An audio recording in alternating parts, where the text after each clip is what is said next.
Picture a world where the printed book doesn't exist.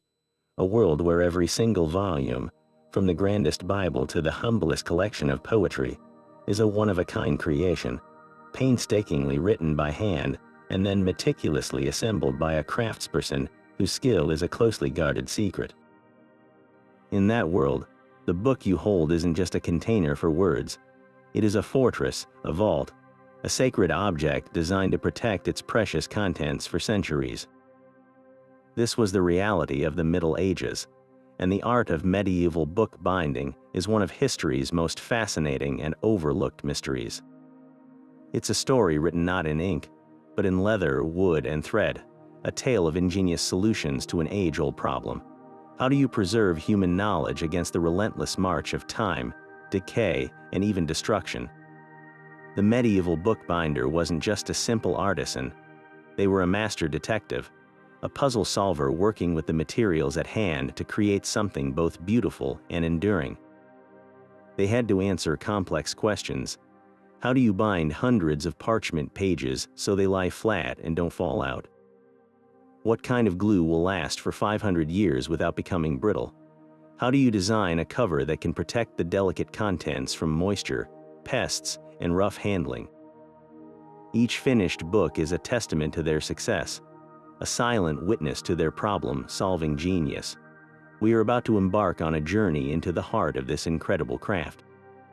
We'll start with the fundamentals, exploring how a simple gathering of folded pages was transformed using nothing more than needle and thread into a structure so strong it could survive fires, floods, and the fall of empires. We'll feel the texture of taut leather and see how humble animal hides were transformed into tough, resilient covers. But our journey won't stop there. We will witness the evolution of this art, tracing the path from these sturdy, functional bindings to objects of breathtaking opulence. We'll uncover the stories behind covers laden with gleaming jewels, intricate ivory carvings, and shimmering precious metals books that were less for reading and more for proclaiming the immense power and piety of their owners. Treasures meant to dazzle the eye as much as enlighten the mind.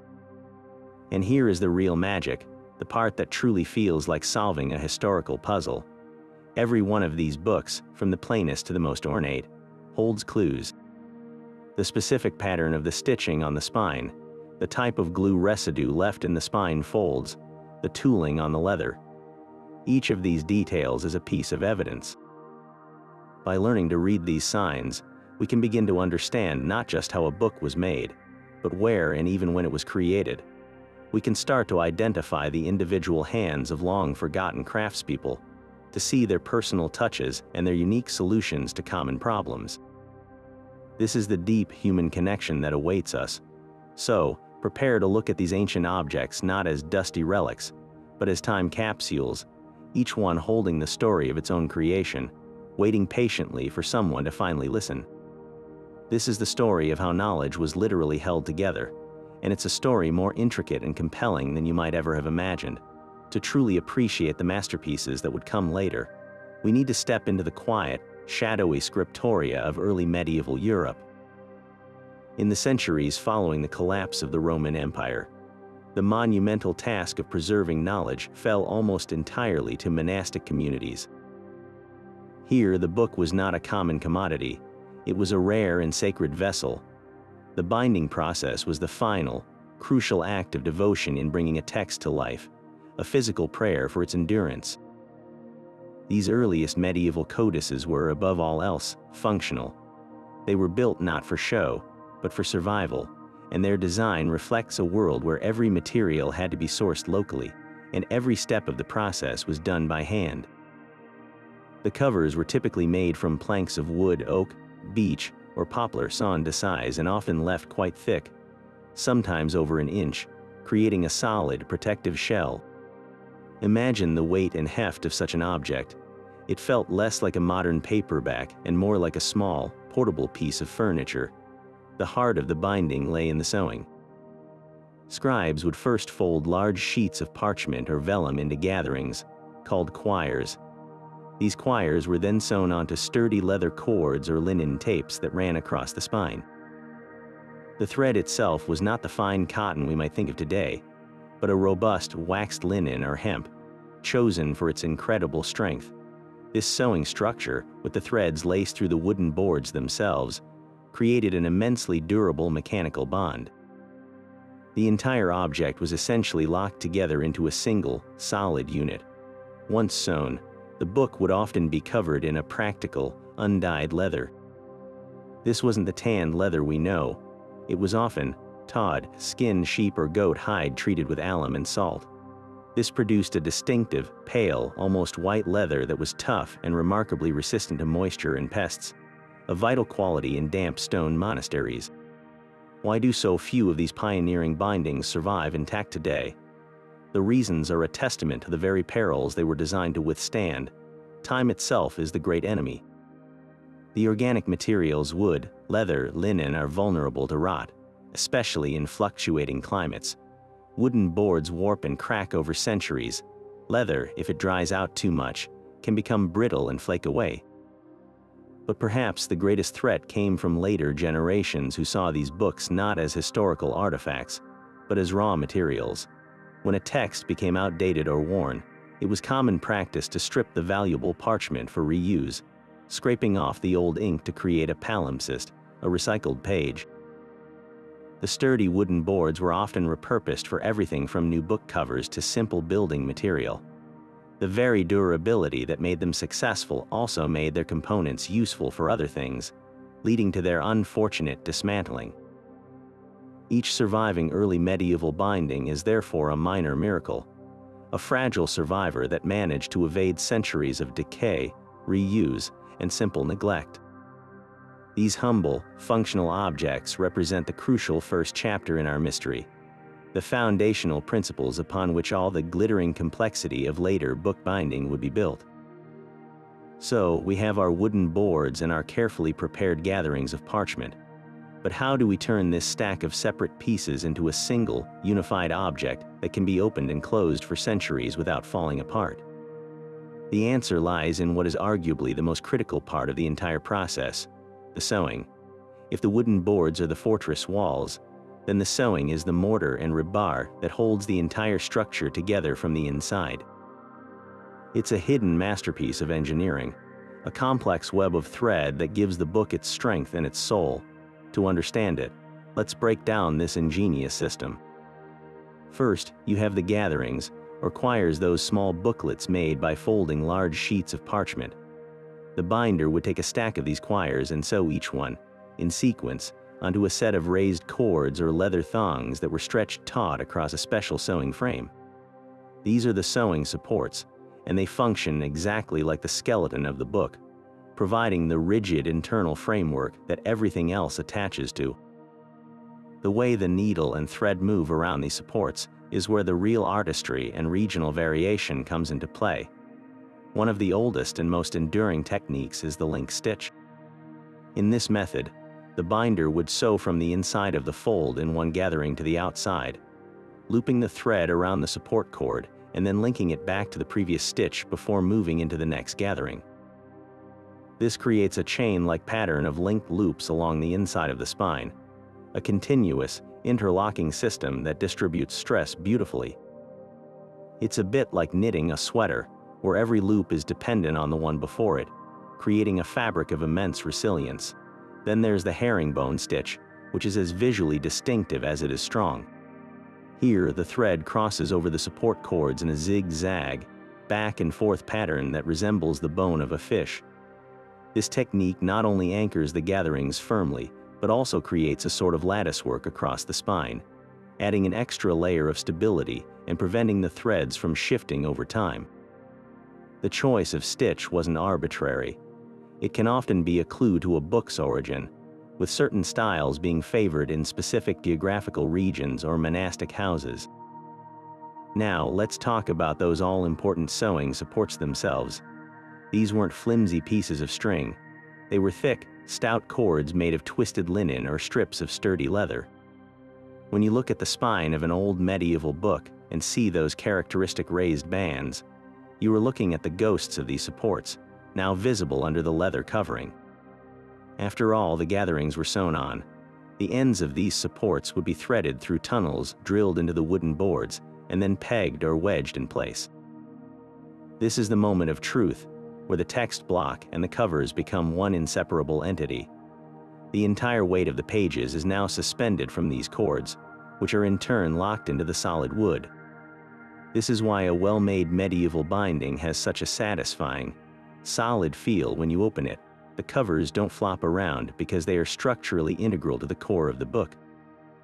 The spine itself is left flexible, able to arch and move as the book is opened, a design that prevents stress and cracking.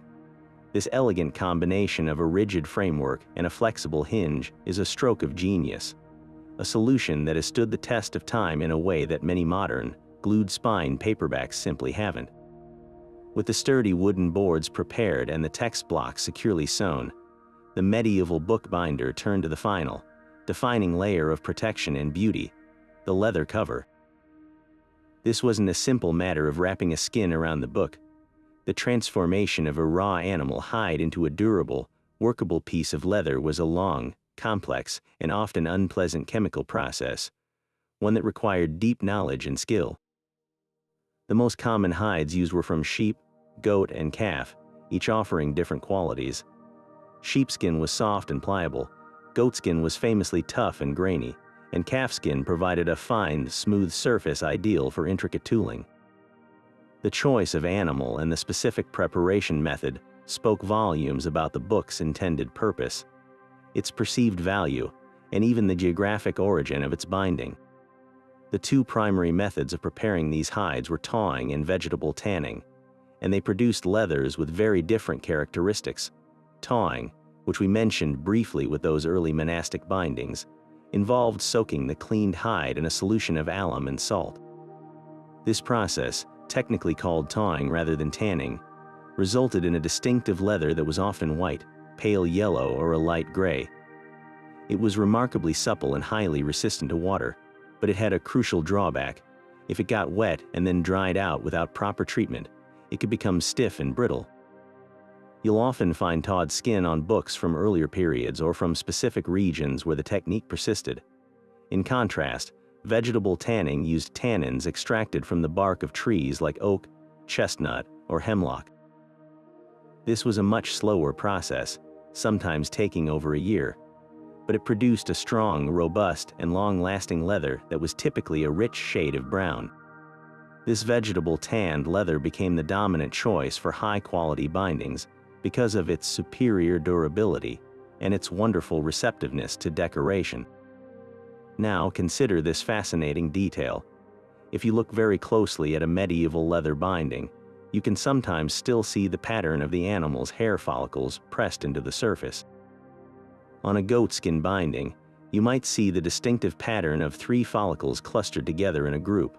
On a calfskin book, the follicles are often more scattered and random. This isn't a flaw, it's a direct, physical connection to the living creature that provided its skin. It's a humbling reminder that every one of these magnificent objects began as part of a biological world. The binder would have been acutely aware of this, working with the natural grain and characteristics of the hide. They would carefully select pieces for the spine, where strength was paramount, and use smoother sections for the front and back boards. The quality of the leather was a clear indicator of a book's status. A cheap devotional text might be covered in coarse, locally tanned sheepskin, while a lavish liturgical book for a cathedral altar would be clad in the finest, most supple calfskin, imported from a region known for its expert tanners. The leather was more than just a wrapping.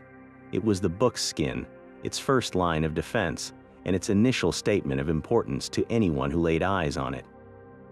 Now we come to one of the most physically dramatic moments in the entire bookbinding process, a step that truly transformed a sewn text block into the recognizable shape of a book. With the sewing complete, you have a block of pages that is essentially rectangular with a flat spine. But if you look at any well-made medieval book, you'll notice the spine isn't flat at all, it's gracefully rounded. This iconic shape wasn't an aesthetic whim. It was the result of a deliberate and forceful technique known as rounding and backing, a masterful piece of engineering that solved several critical problems at once. Imagine the binder taking the heavy, sewn text block and placing it firmly on a solid surface, spine facing up.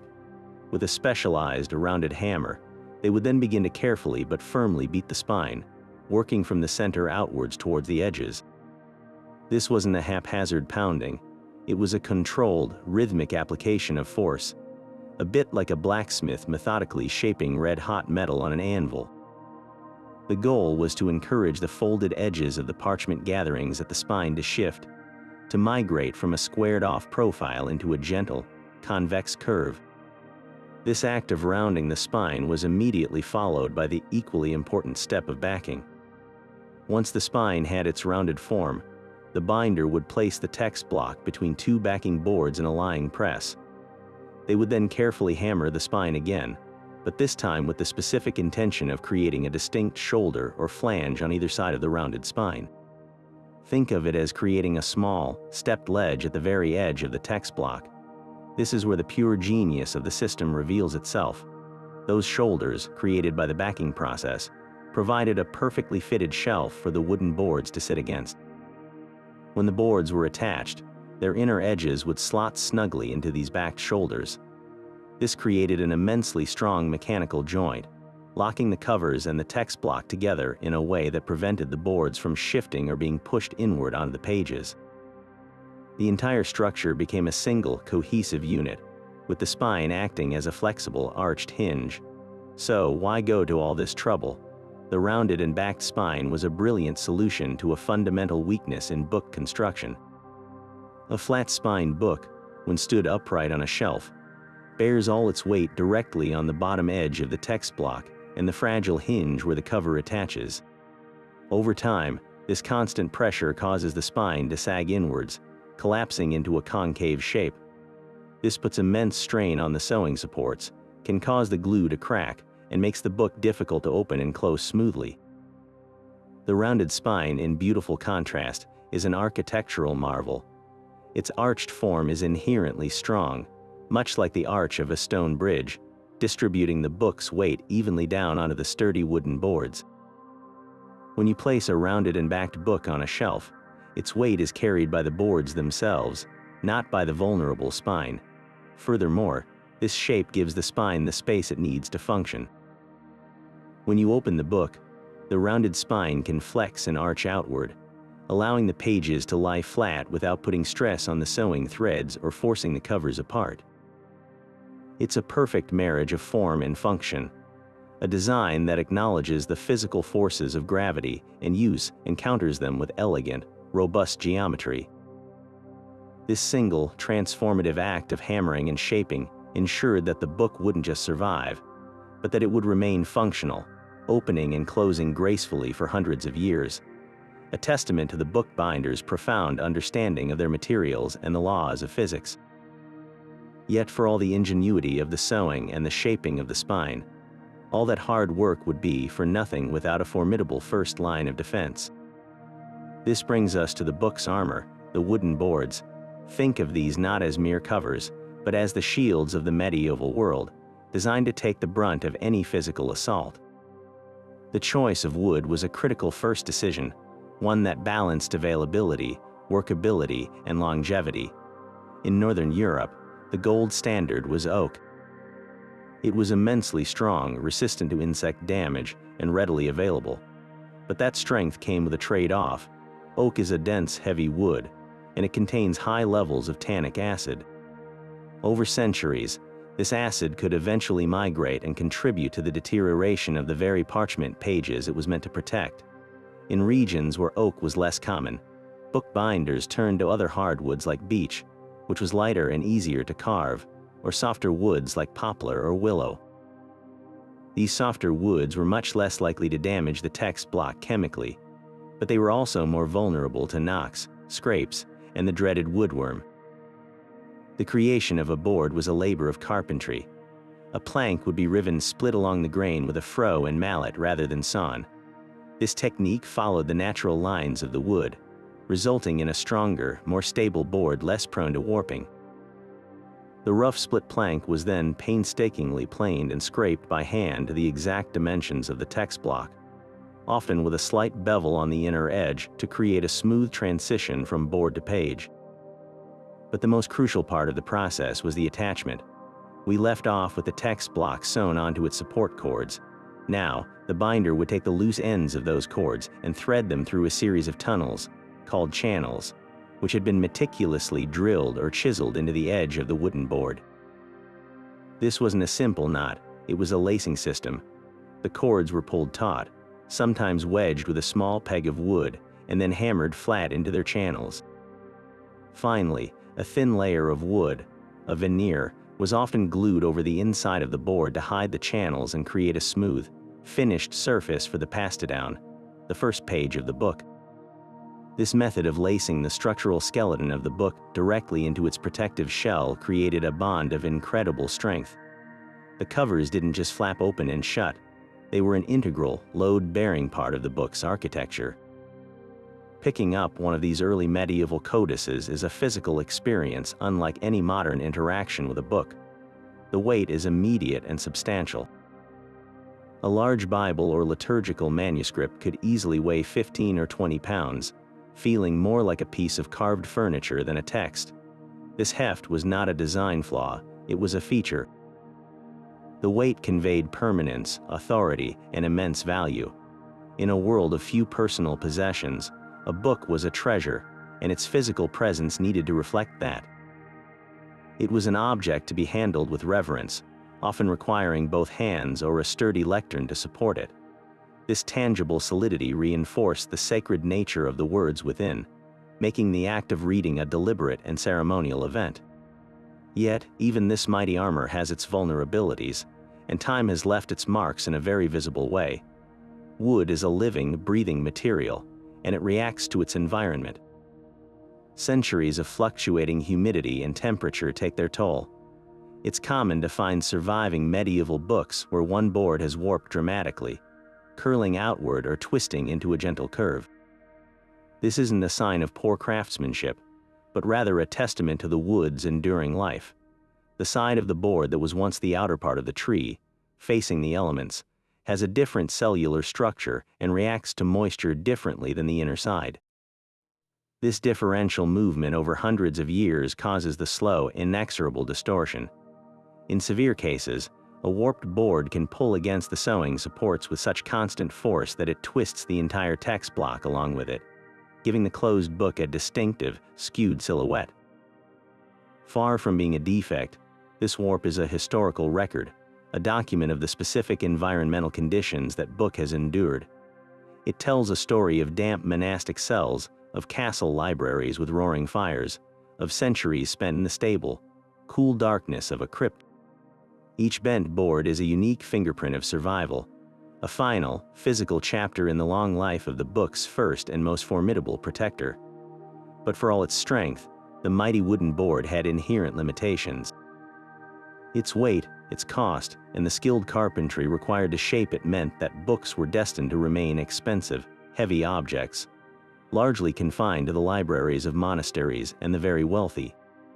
However, a quiet revolution was brewing, one that would fundamentally change who could own a book and how it could be used. This transformation began not with a new material, but with a new idea. What if you could create a protective cover not from a single, solid piece of wood, but from layers of waste? This is the story of pasteboard, the ingenious precursor to cardboard that helped democratize knowledge in the later Middle Ages. The invention of pasteboard is a beautiful example of medieval recycling and practicality. In the busy scriptorium or the early printing house, nothing was wasted. Scribes and printers generated piles of off-cuts and scraps pieces of parchment from the edges of skins, misprinted pages, or old documents that were no longer needed. Instead of discarding these scraps, resourceful bookbinders began to collect them. They would take these fragments and layer them, one on top of the other, using a simple flour and water paste as adhesive.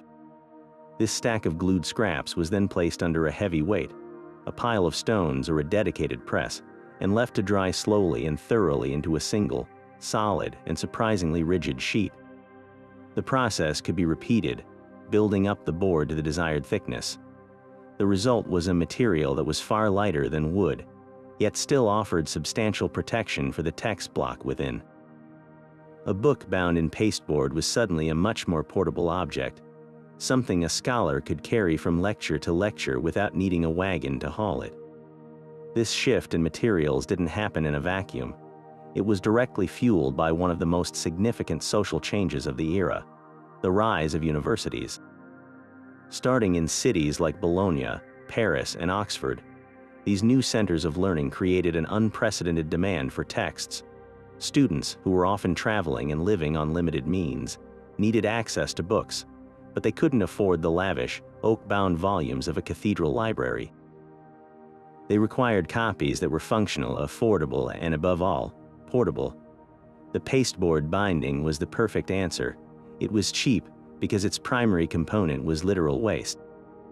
It was quick to produce, bypassing the need for a skilled woodworker, and it was lightweight, allowing a student to own several texts, perhaps a volume of law, a book of philosophy, and a collection of lectures, all without bankrupting themselves or breaking their back. The physical properties of pasteboard also opened up new avenues for decoration. Carving intricate designs into hard oak was a specialized and time-consuming craft, but impressing a design into the softer, more yielding surface of layered paper and parchment was far simpler. Binders could use metal tools, heated and stamped into the dampened pasteboard, to create repeating patterns, borders, and even simple pictorial scenes. This technique, known as blind tooling, produced elegant, debossed designs that were a world away from the monumental carvings on earlier bindings. It was a decoration suited to a personal, scholarly object, subtle, intellectual, and cost-effective. The very nature of the book was changing. It was evolving from a stationary, ceremonial object, meant to be displayed on an altar or chained to a library desk, into a mobile, personal possession, meant to be handled, annotated, and carried into the bustling intellectual life of a medieval city.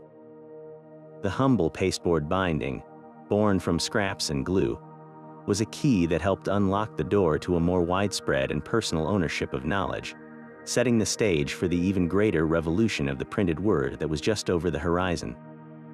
Yet for all the structural genius of sewing and wooden boards, the medieval bookbinder relied on another, more mysterious ingredient to truly unify their creation: adhesive.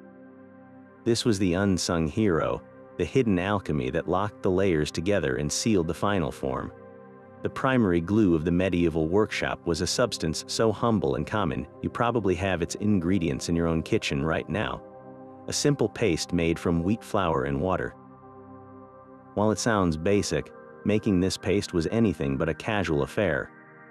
It required the precise skill of a medieval chef, a careful control of heat and consistency to transform a cloudy slurry into a smooth, effective adhesive. The binder would slowly cook the mixture in a pot over a low fire, stirring constantly to prevent lumps from forming.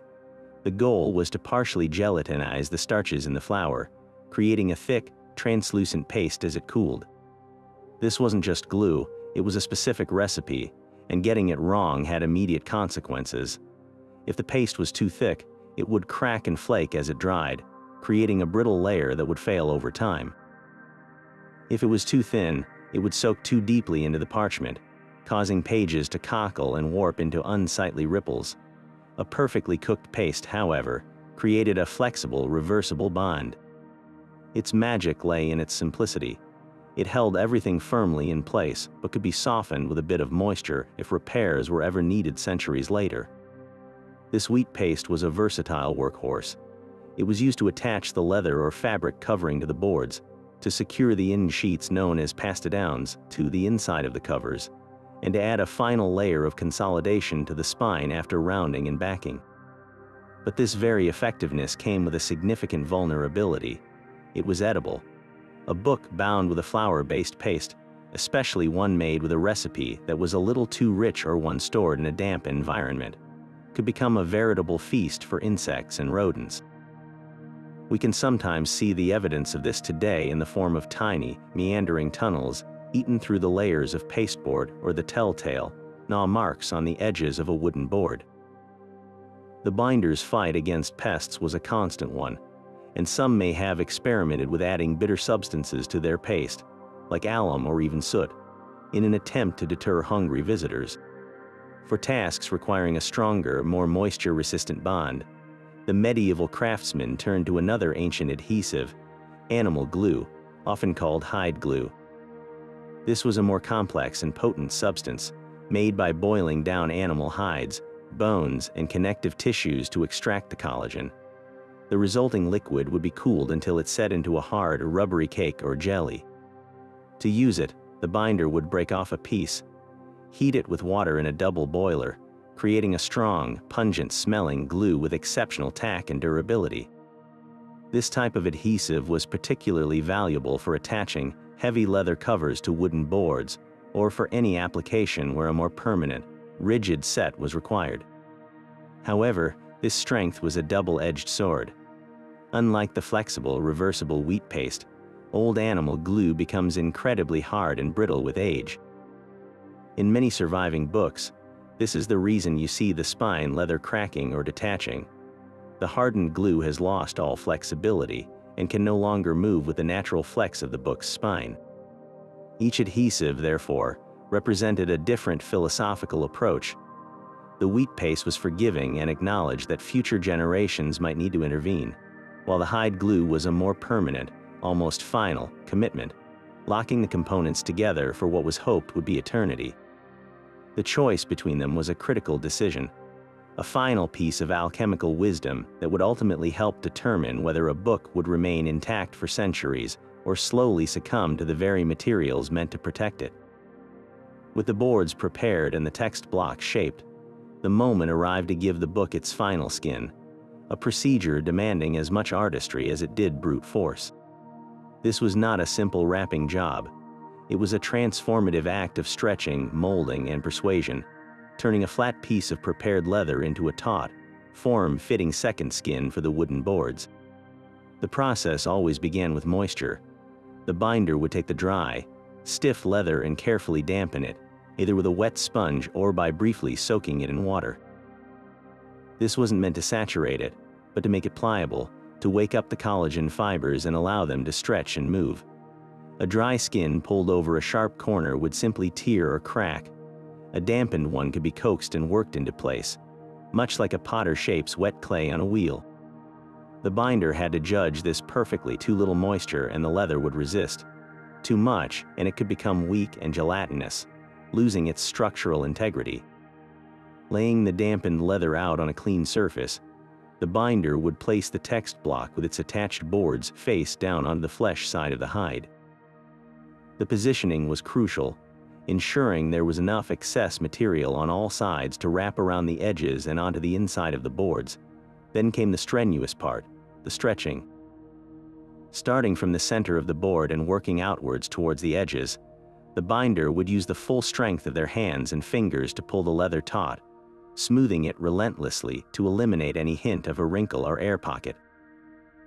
They worked from the center out because any trapped air or looseness left in the middle would inevitably lead to unsightly bulges or looseness later as the leather dried and shrank.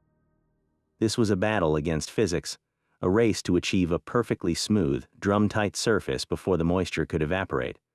The pressure of their hands and the specialized bone folders they used to smooth, polished tools made from animal bone, would burnish the leather as they worked, compressing its surface and giving it a subtle sheen even before any finishing polishes were applied.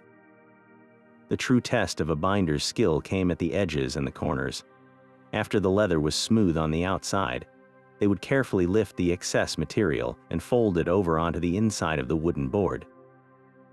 To get a neat, sharp turn on the long edges, the binder would often make a series of small, strategic cuts or nicks into the leather margin, creating a series of tabs that could be folded over individually. This prevented the leather from bunching up into a thick, ugly lump at the edges, but the corners were the real puzzle, a challenge that separated the novice from the master.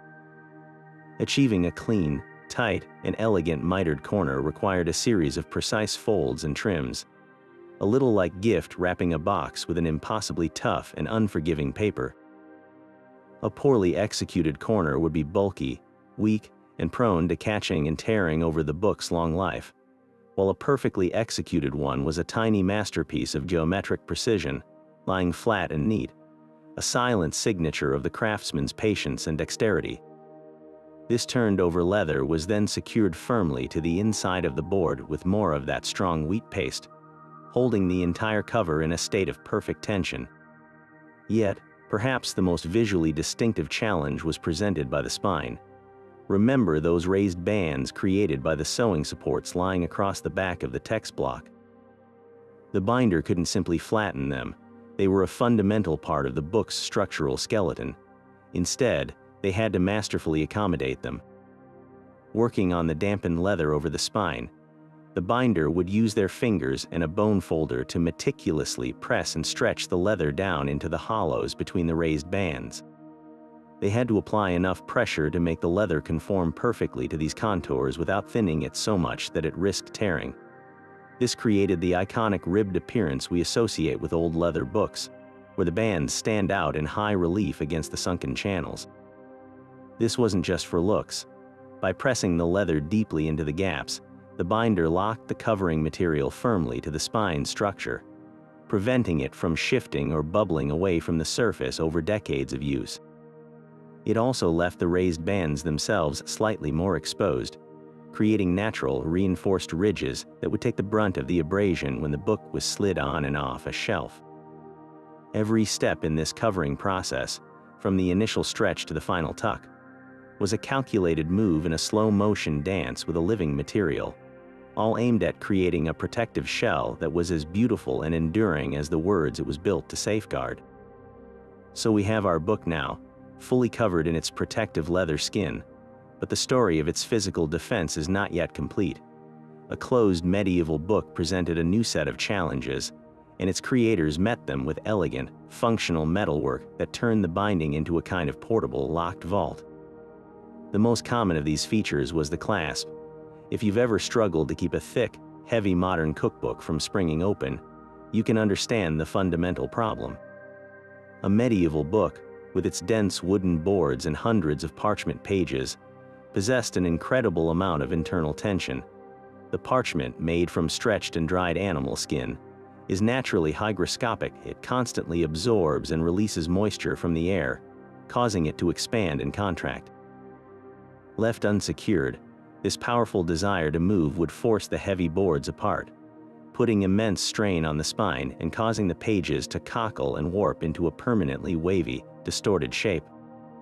The clasp was the direct and ingenious answer to this constant invisible pressure. A typical clasp system consisted of two parts, a metal hook or catch attached to one board, and a corresponding loop or bar fixed to the other. When the book was closed, the hook would engage the loop, pulling the two massive wooden boards tightly together and locking them in place. This simple action neutralized the parchment's desire to expand, holding the entire text block under a gentle, constant compression. It created a stable microclimate for the pages, shielding them from the daily swings and humidity that would otherwise slowly destroy their flat, smooth surface. The design of these clasps could be remarkably varied. Some were simple, functional strips of hammered iron, purely utilitarian in their purpose. Others were crafted from polished brass or even silver, beautifully engraved with geometric patterns, foliage, or tiny animal heads. On the most luxurious books, you might find a long arm clasp, where a slender metal arm extended almost the full height of the book, distributing the closing pressure more evenly than a small central catch ever could. The presence of a clasp and its specific design tells us a great deal about a book's life. A sturdy, unadorned iron clasp suggests a book that was meant to be used and traveled with, its hardware built for rough handling. A delicate, gilded clasp, on the other hand, speaks to a book that was perhaps more for show, an object of devotion on an altar, where its beauty was as important as its function. Open the book and lay it flat on a table, and a different threat emerges. That beautiful, supple leather covering is surprisingly vulnerable to abrasion. Every time the book was laid down or slid across a rough wooden surface, a library desk, a monastery table, a merchant's counter, the leather on the lower board would be slowly but surely scuffed and worn away. To combat this, Bookbinders added a second line of metal defense: bosses. These were essentially decorative studs, typically made of brass, bronze, or even latten, a type of brass alloy, which were fixed to the center of the covers. A book would often have 5 bosses on each board, one at each corner, and one in the center, raising the cover slightly off whatever surface it rested on. Think of them as the furniture pads of the Middle Ages. By taking the brunt of the wear and tear, these small metal protrusions save the leather from being ground down to the wooden board beneath. On the lower cover, you'll often find the bosses are more worn, their once sharp edges rounded smooth by centuries of contact with stone and wood, a quiet testament to the book's long and useful life. But the metalwork didn't stop at the covers. Many books, especially larger liturgical volumes, also featured corner pieces, or corner mounts. These L-shaped metal plates protected the most vulnerable part of the binding, the corners, from the impacts and bumps of daily use. And for the ultimate in security and organization, some books were fitted with a chain staple. This was a heavy metal ring, often U-shaped, fixed to the upper edge of a board. This ring would be attached to a chain, which was in turn anchored to a library desk or shelf. This chained library system was common in places where books were incredibly valuable and access needed to be controlled, like university libraries or monastic collections. It ensured that the book could be consulted and read, but never stolen or misplaced. The true legacy of all this functional metalwork is often most visible in its absence. On countless surviving medieval bindings, you can see the ghostly impressions left behind. The dark, polished shadows on the leather where a clasp once rested, the 4 faint circles of discoloration marking the former positions of long-lost bosses, or the empty, drilled holes where a metal corner piece was once riveted in place. These absences are not flaws, they are historical evidence. They tell a story of use, of loss, and of the relentless passage of time that has stripped away the metal while leaving the more resilient leather and wood behind. Each empty hole and faint shadow is a clue, pointing back to the book's original, fully armored state, a complete system designed to keep knowledge safe through the ages. Yet if you run your fingers over the surface of a medieval leather binding, you will often feel more than just the smooth grain of the skin. You might trace the subtle ridges of a repeating pattern, a border of interlocking curves, or a field of tiny, precise impressions. This is the legacy of blind tooling, the foundational art of book decoration, where beauty was achieved not with precious metals, but through the masterful application of pressure and heat. This technique transformed the leather cover itself into a canvas, using a process as straightforward in concept as it was demanding in execution. The binder's primary tools were not brushes or chisels, but a collection of finely crafted brass stamps, each with a specific design carved in reverse on its working face. These tools, heated carefully over a small brazier or in the hot ashes of a fire, became the instruments for impressing a permanent memory into the leather's surface. The leather itself had to be prepared, its surface lightly dampened to make it receptive. Then, with a steady hand and an unerring eye, the binder would press the heated brass tool firmly into the damp skin, holding it for just the right amount of time. A too brief contact would leave only a faint, ghostly impression, while holding it too long would scorch the leather, leaving an ugly brown burn mark. The perfect application resulted in a clean, crisp, and permanent debossed pattern, a darkening of the leather within the stamped area that created a beautiful, monochromatic play of light and shadow. The true genius of this method lay in its modular nature. A binder's toolkit might contain only a few dozen individual stamps, but with them, they could create an almost infinite variety of designs. There were simple tools for lines and dots, used to build borders and frames. There were floral tools, depicting stylized lilies, roses, or vine leaves. There were small pictorial stamps showing animals, mythical beasts, or human figures. The creation of a full-cover design was an exercise in both artistry and meticulous planning, akin to laying out a tile mosaic where every piece had to align perfectly. The binder would often work line by line, building a repeating pattern across the entire board. To create a continuous, straight line or a complex interlace pattern, They used a special wheel tool called a fillet or a roll. This was a small, spoked wheel with a continuous pattern engraved around its edge. By rolling this heated wheel along a straight edge, the binder could impress a uniform, repeating design, a chain of tiny diamonds, a rope pattern, or a series of fleur-de-lis in a single, fluid motion. This required immense control. Any hesitation or wobble would be immediately and permanently visible in the leather, ruining the symmetry of the entire design. The beauty of blind tooling is in its subtlety. Unlike the glittering gold that would come later, these decorations don't shout for attention. They are a quiet, textural art, one that reveals itself more fully upon close inspection and intimate handling. The resulting patterns are monochromatic, ranging from a deep, rich brown to a lighter tan, depending on the temperature of the tool and the natural color of the leather. This understated elegance made blind tooling incredibly versatile. It was used on everything from the sturdy, functional bindings of university textbooks, where a simple fillet border might be the only concession to beauty, to the more elaborate covers of devotional works, which could feature intricate central panels filled with geometric and floral motifs. What's truly remarkable is that this sophisticated decoration required no expensive pigments or imported gold leaf. It relied entirely on the artisan's own talent, precision, and forethought. A blind-tooled binding is a pure expression of the bookbinder's craft, a testament to the idea that profound beauty can be created from the simplest of means: heat, skill, and a humble piece of brass, leaving an impression that has endured for centuries. But for all the sophisticated beauty of blind tooling, European bookbinding was on the cusp of a revolution that would literally make it shine. Sometime in the late 15th century, a breathtaking new technique began to appear on the covers of the most luxurious books, a method that must have seemed like capturing sunlight itself and fixing it to leather.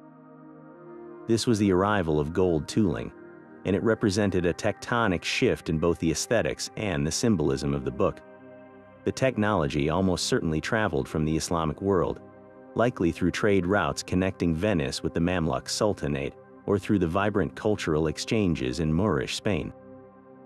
Islamic craftsmen had been masters of gold-decorated leather for centuries, using it for book covers and other precious objects. When this knowledge reached the workshops of Italy and then spread northward, it ignited a firestorm of opulence in European bookbinding, transforming the book from a vessel of knowledge into an undeniable icon of wealth, power, and divine splendor. The process of gold tooling was, and remains, an exercise in supreme patience and precision, a world away from the relative directness of blind stamping. It begins not with the heated tool, but with the careful preparation of the leather surface. The binder would first impress the desired design using their cold brass tools, creating a faint, blind outline. This was the guide, the map for where the gold would later go. Next came the most critical ingredient, the mordant.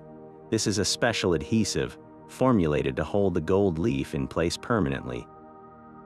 The two most common types were glaire, a simple yet finicky mixture made from whipped and settled egg whites, and an oil-based mordant. Each had its own character. Glaire could give a brighter, more brilliant gold, but was notoriously difficult to work with as it dried quickly, while oil-based mordants were more forgiving but could sometimes dry with a slightly duller finish. Using a fine brush, the binder would then carefully paint this sticky mordant within the debossed lines of the design. Then came the moment of truth, a step that required a steady hand, calm nerves, and absolutely still air. The binder would take a single sheet of genuine gold leaf. This is an almost impossibly thin, fragile film of gold, so ethereal that the slightest breath can make it wrinkle or disintegrate. They would lift it on a special knife or a leather pad called a tip, and with a gentle puff of air to float it into place, lay it perfectly over the tacky mordant. Any misalignment, any tiny tear, would be glaringly obvious in the final product. With the gold leaf in place, the final, transformative act could begin. The binder would take the same brass tool they had used to create the guide, heat it now to a very specific, controlled temperature, not so hot it would burn the leather or the mordant, but hot enough to activate the adhesive end, then press it firmly and exactly onto the gold leaf, right into the original impression. This heat and pressure simultaneously bonded the gold permanently to the leather and burnished it to a high shine. Once the tool was lifted and the excess gold leaf brushed away with a soft whisk, what remained was a design of pure, gleaming gold, locked into the surface of the book for eternity. The visual impact of this new art form cannot be overstated. Imagine a vast, dimly lit cathedral or a private chapel in a nobleman's castle, illuminated only by flickering candlelight. In that space of shadows and whispers, a gold-tooled book resting on the altar would have been a dazzling beacon.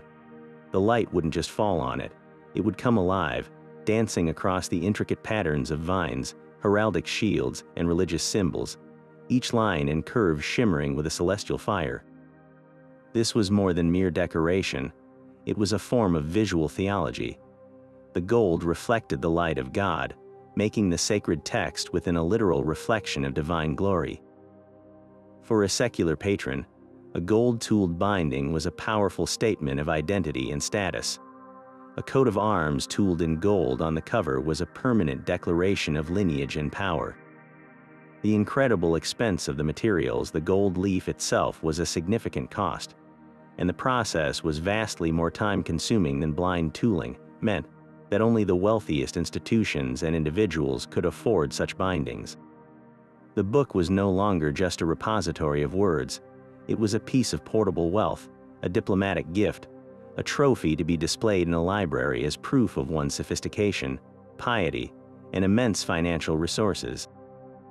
This technological leap, imported from another culture and perfected by European hands, forever split the world of books into two tiers, the functional and the magnificent, creating objects that were designed to stun the senses as profoundly as they enlighten the mind. But if gold tooling represented the ultimate in two-dimensional splendor, there was yet another technique that pushed the craft into the realm of true sculpture, transforming the book cover into a dynamic, textured canvas of breathtaking depth. This is the art of cuir-sislé, a French term meaning carved leather, and it represents the absolute pinnacle of the bookbinder's artistic ambition. Here, the craftsman set aside the heated brass tools and instead took up a set of fine knives, styluses, and modeling tools. The process began, as always, with preparation. The binder would select a piece of thick, high-quality leather, typically calfskin, chosen for its dense, supple, and uniform grain. This leather was then thoroughly dampened, not just on the surface, but all the way through its core, turning it into a material as pliable as stiff clay. In this softened state, the leather was ready to be transformed, not just impressed, but fundamentally reshaped. The binder would first trace the outline of the desired scene onto the damp surface. Then, with a sharp knife, they would carefully cut the main contours, not slicing through the leather, but incising deep lines to define the key elements of the composition. This was just the beginning. The true magic of cuir-sislé lay in the modeling. Using an array of rounded, blunt-tipped tools, the artisan would then work the damp leather from the back, a technique called repoussé. By pressing and stroking the reverse side of the leather, they could push specific areas upward from beneath, making a saint's face, a knight's shield, or the petals of a flower swell into high relief against the background. They worked simultaneously from the front as well, using stamps and punches to add texture, creating the intricate weave of a robe, the scaly skin of a dragon, or the delicate veins of a leaf. This back-and-forth dance, working the leather from both sides, allowed them to create a stunningly three-dimensional scene where figures and foliage seemed to be emerging from, or retreating into, the leather itself. The subjects of these sculpted masterpieces were almost always narratives of power and faith. A devotional prayer book might feature a deeply carved scene of the Annunciation, with the Archangel Gabriel's robes billowing outwards as if caught in a divine wind, and the Virgin Mary's figure rendered with a serene, rounded fullness. A psalter made for a noble patron could showcase a dramatic jousting scene, with horses rearing and lances splintering in high relief, all framed by an intricate border of woven branches and heraldic beasts. The level of detail achievable was extraordinary. A master craftsman could render the individual links of chainmail on a tiny soldier, the feathered texture of an angel's wing, or the gnarled bark of an ancient tree in the Garden of Eden. The finished cover was then allowed to dry slowly and naturally, a process that would lock all this sculpted drama permanently into place. Often, the piece would be gilded or painted afterward, with gold leaf brushed over the highest points of the relief to catch the light, or with vibrant pigments carefully applied to bring the scene to life in a blaze of color. To hold a cuir-sisley binding is to hold a small, silent piece of theater. The play of light and shadow across its deeply carved surface changes with every shift in perspective, revealing new details and deepening the sense of narrative. A knight's helmet, viewed from one angle, might be in shadow, giving him a mysterious, foreboding air. Turn the book slightly, and the light illuminates his face, changing the entire emotion of the scene. This was not a book meant to be read quickly and shelved. It was an object for contemplation, a tactile and visual experience that began the moment one laid eyes on the cover. The immense skill and time required meant that cuir-sisley bindings were among the rarest and most expensive ever created, commissioned only by the highest levels of the clergy and aristocracy. They represent a moment where the bookbinder transcended the role of a mere craftsperson and became a true sculptor, a storyteller who used leather as their medium, creating a legacy of art that was as durable as it was beautiful. We have journeyed through sturdy wooden boards and marveled at leather worked into sculpted scenes, but now we step into a realm where the bookbinding craft transcends its own form, becoming an object of almost unimaginable sacred and secular power. This is the world of the treasure binding, a term that perfectly captures the essence of these breathtaking creations. Imagine, if you will, a book whose cover is not wood or leather at all, but a solid sheet of hammered gold or silver, shimmering in the candlelight of a medieval chapel. Picture this metal surface not as a blank canvas, but as a field of dazzling color and light, meticulously inlaid with deep blue lapis lazuli, blood-red garnets, and emeralds the color of a deep forest. Envision ivory plaques, carved with scenes from the life of Christ with the delicacy of a miniature fresco, set into this golden frame. This was the ultimate expression of the medieval book, not as a simple container for text, but as a reliquary for the Word of God itself. The primary purpose of these extravagant bindings was fundamentally different from any other book we've discussed. A functional monastic binding was built to be used, to be opened and read daily. A treasure binding, however, was built for display. Its role was to house the most sacred texts of the Christian faith, primarily gospel books, used in the grandest church ceremonies.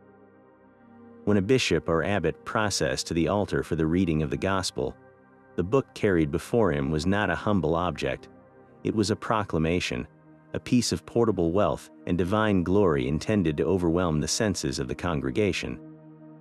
The cover, glittering with reflected light from 100 candles, was a visual metaphor for the divine light contained within its pages. It reflected the glory of God, yes, but it also reflected the immense wealth, power, and piety of the person who commissioned it, almost invariably a king, a queen, a powerful bishop, or a wealthy monastic house. Donating such an object was a dual act of devotion and self-promotion, securing one's place in the heavenly kingdom while broadcasting one's status in the earthly one. Consider the physical reality of creating such an object. This was not the work of a single bookbinder in a workshop, but a collaborative masterpiece that united the finest talents of the age. A goldsmith would have hammered the precious metal into its form, creating a recessed central field, perhaps with a raised border. A jeweler would have carefully selected and set the precious stones, not with the clipped, faceted precision we see today, but in the classic cabochon style, smooth, polished, and rounded to catch and pull the light within their depths. Pearls, symbols of purity, would be sewn or set along the borders. An artist in enamel would have fired powdered glass onto metal to create vibrant, permanent scenes in brilliant cloisonné, where tiny golden wires separated pools of color.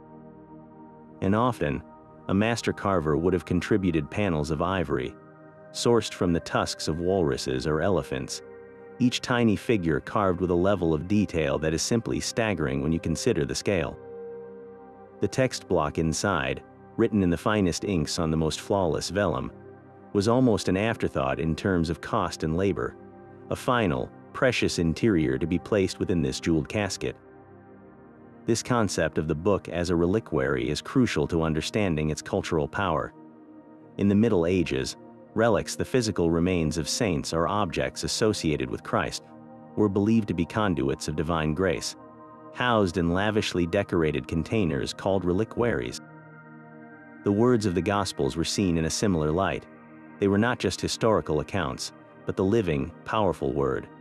A treasure binding treated that Word with the same reverence, housing it in a container of commensurate splendor. The book became a theological statement. The divine truth inside was so precious, so potent, that only the most valuable materials on earth were fit to encase it.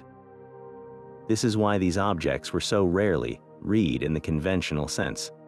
They were opened on the most significant holy days, their pages turned with reverence, but their primary function was to be seen, to inspire awe, and to serve as a focal point for worship.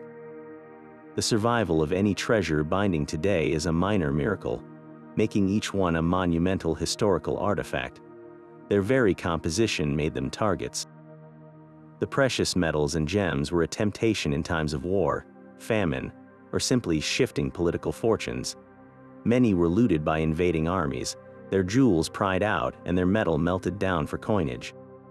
Others were dismantled by the very churches that owned them during financial crises. The covers sold to pay debts or fund building projects.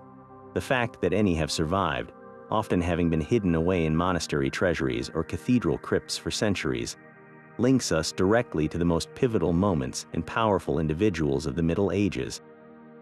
To stand before something like the Lindau Gospels cover or the Codex Aureus of St. Emmeram is to stand in the presence of a king's ambition, a goldsmith's genius, and a society's deepest faith, all crystallized into a single, silent, and overwhelmingly beautiful object. Yet for all this splendor, the true story of a medieval book is often written in a far subtler language. If we look past the gleaming gold and sculpted leather, we discover a hidden world of clues left behind by the hands that made it. Every brass tool used to decorate a binding was as unique as a human fingerprint, and the marks they left form a secret code that allows us to play detective across the centuries. Think of the medieval bookbinder not just as an artist, but as a craftsman with a very personal toolkit.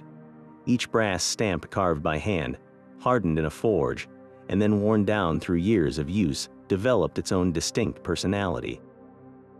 The way a tiny fleur-de-lis stamp was cut, for instance, could vary minutely from one artisan to the next. One binder's lily might have a slightly longer central petal, while another's might have a more rounded base. These are not flaws, they are individual characteristics, the subtle accents in the binder's visual handwriting. This becomes a powerful form of historical sleuthing. When a conservator or historian finds the exact same unique tool mark on two different books, it's a major discovery. It creates a tangible link, proving that those two objects were decorated in the same workshop, perhaps even by the very same artisan. We can start to reconstruct entire careers from these impressions. We might follow the work of a particular binder as they move from a monastic house in one city to a university workshop in another, their distinctive tools leaving a trail of evidence in the libraries of Europe. Sometimes we can even track the life cycle of a single tool itself. A beautifully crisp rose stamp might appear on a book from the 1460s, its petals sharply defined. Then on a binding from 20 years later, we find the same rose, but now with a small, telltale crack running through one leaf. A decade after that, the crack has widened, and the impression has become slightly blurred from years of being hammered into damp leather. This gradual deterioration acts like a clock, helping experts narrow down the date of a binding with remarkable precision. The detective work deepens when we find a tool that is conspicuously absent. Let's say a particular workshop was known for using a specific set of 10 decorative stamps to fill the background of their designs. We have a dozen books that perfectly match this set. Then we discover a new binding that uses 9 of those 10 tools, but one is missing, and in its place is a different, slightly cruder stamp. This is a compelling clue. It suggests that the original tool was lost, broken, or perhaps stolen, forcing the binder to find a hasty replacement. This small anomaly can help place that specific book at a very particular moment in the workshop's timeline after the established pattern was set, but before the full, perfect set was available again. Furthermore, the style of the tools themselves can point to a geographical origin. A workshop in Paris might favor a certain elegance and refinement in its floral motifs, influenced by the royal court, while a binder in a bustling German trading city might use stamps with bolder, more geometric patterns. By building a vast mental library of these tiny, impressed details, scholars can often look at a decorated binding and, with a surprising degree of confidence, say, "This was made in Ghent," or "This is the work of the workshop known as the master of the Gothic scrolls." This painstaking analysis turns the study of bindings into a form of art historical forensics. Each decorated cover becomes an archive of its own creation, holding frozen within its surface the history of the tools that made it. We are no longer just looking at a beautiful pattern. We are reading a story of craft, commerce, and individual ingenuity. We see the binder's resourcefulness in replacing a broken tool, their consistency in building a recognizable workshop style, and their personal flair in the way they arrange their stamps into a cohesive whole. These are the intimate, human details that the grand narratives of kings and cathedrals often overlook. In the end, the most enduring signature a medieval bookbinder left behind was not a name penned on a page, but the collective impression of their well-worn brass tools, a silent testament to a lifetime of skill, patiently waiting in the leather for someone, centuries later, to finally understand their language. So far, we have followed the universal principles of the craft, but if you were to walk into a dozen different libraries across medieval Europe, you would find that the books on their shelves spoke with distinct regional accents. There was no single monolithic, medieval binding style. Instead, the art form blossomed into a rich tapestry of local traditions, each shaped by the available materials, the dominant cultural tastes, and the unique needs of its community. The book's physical form became a kind of passport, silently announcing its origin to anyone who knew how to read the clues. Think of England, for instance, with its powerful monastic traditions and its damp, temperate climate. English bindings from this period are often celebrated for their stoic, no-nonsense functionality. They tend to be incredibly sturdy, with thick, solid oak boards that feel almost indestructible in your hands. The decoration was often restrained, perhaps a simple blind tooled border or a straightforward geometric pattern, reflecting a pragmatic approach where the book's primary purpose was utility and long-term survival in a demanding environment. This doesn't mean they were crude. Rather, their beauty lies in their robust simplicity and their flawless execution of core structural principles. They were built to be used and to last, embodying the steadfast, enduring character of the great English monastic libraries where they were housed. Travel south to the blossoming city-states of Italy during the Renaissance, and you enter a completely different aesthetic universe. Here, the influence of classical humanism and a burgeoning appreciation for refined artistry transformed the book into an object of sophisticated beauty. Italian bindings are often noticeably lighter and more elegant. The wood used for boards might be a finer-grained poplar or cypress, and the leather, typically a supple, pale goatskin or calfskin, was prized for its smooth, flawless surface. This was the canvas for the exquisite art of gold tooling, a technique that Italian craftsmen embraced and perfected. The designs themselves reflected the Renaissance spirit: intricate, symmetrical patterns featuring arabesques, delicate foliate motifs, and sometimes even classical figures or portraits, all rendered in shimmering gold leaf. The overall impression is one of harmonious proportion and intellectual elegance. An Italian Renaissance binding wasn't just a protective case. It was a deliberate statement of cultural refinement, meant for the private libraries of wealthy merchants, noble families, and popes who saw the book as a symbol of both learning and worldly power. In France, particularly as Paris grew into a major center of university life and royal patronage, we see a beautiful fusion of structural strength and decorative innovation. French Gothic bindings are instantly recognizable by their characteristic use of multiple small, pointed tools to build up incredibly dense and intricate geometric patterns. The covers often look like they are covered in a fine, textured lace of blind stamped designs, featuring motifs like the fleur-de-lis, Gothic architectural tracery, and fantastical creatures. This style demonstrates a masterful control of composition, with the binder using a limited set of stamps to create a breathtakingly complex and unified whole. Later, as the Renaissance influence spread north, French workshops developed their own distinctive style of gold tooling, often featuring elegant, wide, floral roll tool borders and armorial centerpieces that were both grand and precisely executed.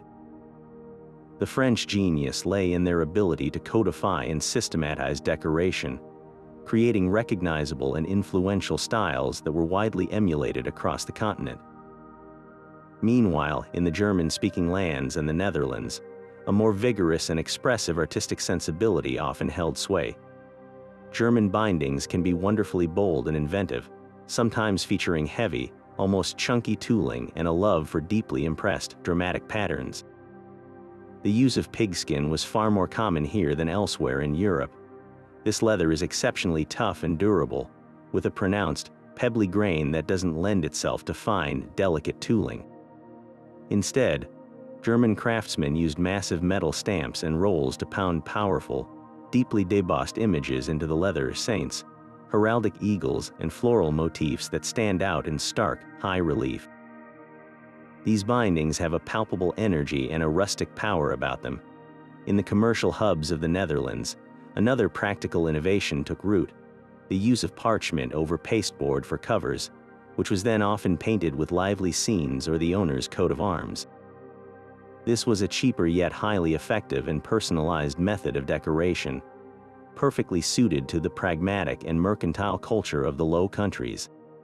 From the Stoic oak of England to the gilded elegance of Italy, from the intricate lacework of France to the robust pigskin of Germany, each regional style tells a story about its people. The materials whisper of local forests and tanneries. The decorative motifs echo the grand art and architecture of the region, and the very structure of the bindings reveals the daily life of the communities that use them. This incredible diversity is a testament to the fact that while the fundamental principles of bookbinding were a shared language across Europe, the local dialects were wonderfully, vibrantly distinct. All this incredible structural and artistic work, these covers of leather and jeweled gold, would be meaningless without the treasure they were designed to enclose, the manuscript itself. We must remember that a medieval book is a symbiotic creation, a perfect partnership between the hand of the scribe and the hand of the binder. The scribe's labor came first, a monumental task of months or even years, hunched over a writing desk, carefully forming each letter with a quill and ink on expensive parchment. Every finished gathering they produced represented an immense investment of time, skill, and costly materials. The binder's workshop was the final destination for this precious cargo, and their sacred duty was to ensure that the scribe's intellectual and artistic labor would not be lost to the ravages of time. The binder was the guardian, the one who provided the fortress for words that had taken a lifetime to set down. This relationship was deeply practical, requiring the binder to be both problem solver and collaborator. A scribe might produce a manuscript with unusual dimensions, a particularly tall and narrow choir book or a small, square personal prayer book. The binder had to custom make the wooden boards and cut the leather to fit this unique format perfectly, with no standard sizes to fall back on. Even more critically, the binder was the final quality control check. Scribes, being human, could make mistakes in the assembly of the choirs. They might misorder a gathering or fold a sheet incorrectly, creating a sequence where the text suddenly jumps or repeats. A skilled binder, as they prepared to sew, would paginate or collate the gatherings, reading the catchwords or the text itself to ensure the entire book was in its correct and logical order. They were the last line of defense against a catastrophic error that would render the entire manuscript flawed and unusable, fixing the scribe's oversights before the book was permanently locked together. Beyond these practical adjustments, there was a profound philosophical and aesthetic harmony between the two crafts. Consider the breathtaking beauty of an illuminated manuscript, the vibrant miniatures painted with lapis lazuli and gold leaf, the intricate borders crawling with vines and fantastical creatures. This was a visual symphony created on the page. The binding was intended to be the overture and the finale to that symphony. A simple, plain leather binding would have been an insult to the glory of the text within. It would be like placing a priceless painting in a cheap, plastic frame. The decorative program of the cover was often designed to reflect or complement the internal artistry. A book containing the Psalms might have a cover tooled with images of King David playing his harp. A gospel book might feature a crucified Christ in cuir-sislé on its cover, preparing the worshiper for the sacred narrative they would find inside. The goal was to create a complete and unified object where the exterior prepared the mind and spirit for the interior, building a bridge between the physical world and the world of ideas and faith contained within the pages. This partnership reached its highest expression in the creation of books for the liturgy. Imagine a master illuminator finishing the final, glorious initial in a giant benedictional, the gold leaf shimmering. This book was destined for the altar, to be seen and used by an entire congregation. The binder who received it understood that their work had to be worthy of that context.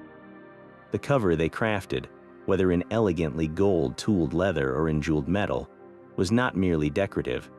It was a ceremonial object in its own right, designed to match the splendor of the church service itself. The weight of the boards, the solid click of the clasp, the way the light played across the tooling or the gems, all of these sensory experiences elevated the act of reading into a ritual. The binder and the scribe, though they may never have met, were collaborators in a single grand endeavor. One gave the book its soul, the words and images that held its meaning. The other gave it its body, a form of strength and beauty designed to carry that soul safely across the centuries, ensuring that the whispers of the scribe would never be silenced. But once a book left the safety of the binder's workshop, its story was only just beginning. The true history of these objects is often written not in their glorious decoration, but in their quiet scars, in the subtle wear and tear accumulated over hundreds of years of human handling. To understand this, we need to learn to read a binding not as a static artifact, but as a living document, a kind of archaeological site that records every interaction it has ever had.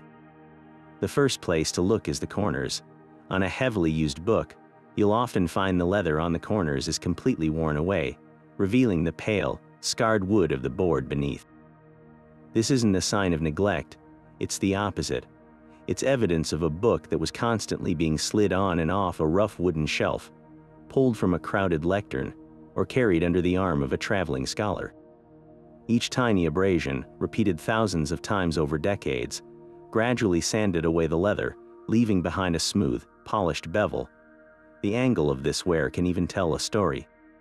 A book that was always pulled from the right side of a shelf might have more pronounced wear on its right-hand corners, a tiny clue to its long-term home and the predictable habits of its readers.